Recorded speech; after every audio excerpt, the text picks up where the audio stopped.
Meerpet municipal corporation పరిధిలోని మీర్పేట హిందూ ఉత్సవ committee అధ్యక్షుడు ధ్యాసాని తిరుపతి రెడ్డి ఆధ్వర్యంలో జిల్లెలగూడ నుండి నందిల్స్ వరకు భారీ ర్యాలీ తీశారు. అనంతరం హిందూ బంధువులకు సన్మాన కార్యక్రమం నిర్వహించారు. ఈ సందర్భంగా హిందూ ఉత్సవ కమిటీ అధ్యక్షుడు ధ్యాసాని తిరుపతి రెడ్డి మాట్లాడుతూ, ఈ కార్యక్రమం గత సంవత్సరం నుండి హిందూ ఉత్సవ కమిటీ ఆధ్వర్యంలో నిర్వహిస్తున్నామని వారు తెలిపారు.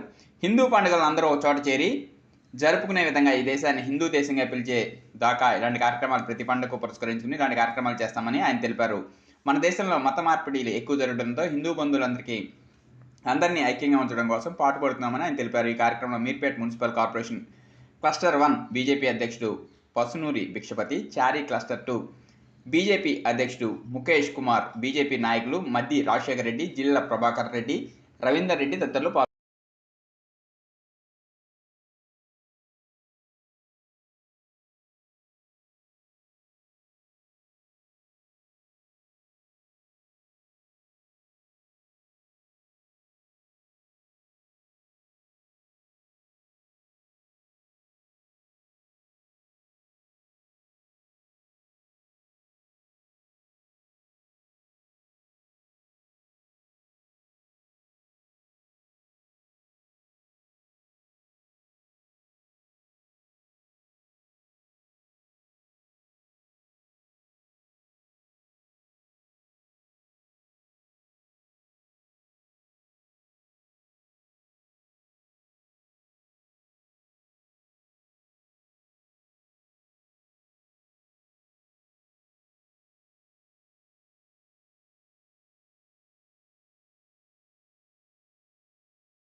ఈరోజు 76వ గణతంత్ర దినోత్సవ శుభాకాంక్షలు తెలుపుతూ, గణతంత్ర దినోత్సవ సందర్భంగా హిందూ ఉత్సవ సమితి ఆధ్వర్యంలో మీర్పేట్ మున్సిపల్ కార్పొరేషన్ నందిల్స్ కాలనీలో ఈ యొక్క భరతమాత హారతి కార్యక్రమం నిర్వహించడం జరిగింది.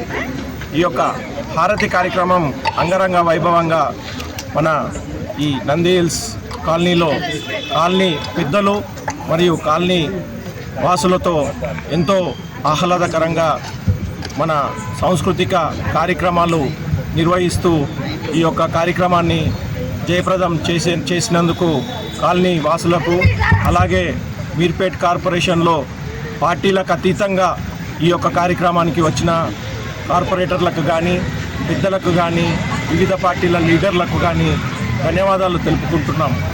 మేము ఈ యొక్క హిందూ ఉత్సవ సమితి ప్రారంభం చేసి 1 సంవత్సరం మాత్రమే అయ్యింది. ముఖ్యంగా హిందూ ఉత్సవ సమితి ఉద్దేశం ఏంటంటే హైందవ శక్తిని ఏకం చేయాలని, హైందవ శక్తిని ఏకం చేసి హిందువులంతా ఏకంగా ఉండి ఎవరికి ఎలాంటి హాని వచ్చినా హిందువులంతా ఏకమవి మన దేశాన్ని హిందూ రాష్ట్రంగా పిలిచేదాకా ఈ యొక్క కార్యక్రమాలు మేము చేస్తూనే ఉంటాము. ప్రతి ఒక్క కార్యక్రమంలో, ప్రతి ఒక్క పండుగలో మేము ఈ యొక్క కార్యక్రమాలు చేస్తాము. ఘనంగా మన హిందూ పండుగలు నిర్వహించుకునే పూర్వంలో మన హిందూ పండుగలు ఎట్లయితే నిర్వహించుకుంటారో అందరూ కలిసి అలాగా ఒక్క వేదిక దగ్గరికి తీసుకొచ్చి ఆ పండుగలన్నీ నిర్వహించే కార్యక్రమాన్ని మేము చేపట్టాము.